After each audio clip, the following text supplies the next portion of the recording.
How to use the magnifier in Samsung Galaxy S26 Ultra. First of all, open settings, scroll down, click on accessibility, click on vision enhancement, scroll down, click on magnifier, click on magnifier shortcuts. Now turn on all buttons. Now go back, click on accessibility.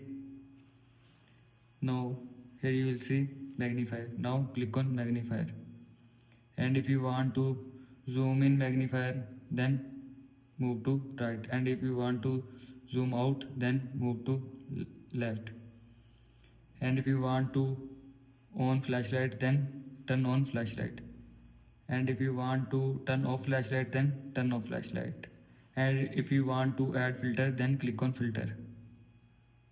Now set brightness and contrast. Now take picture. Now click on save.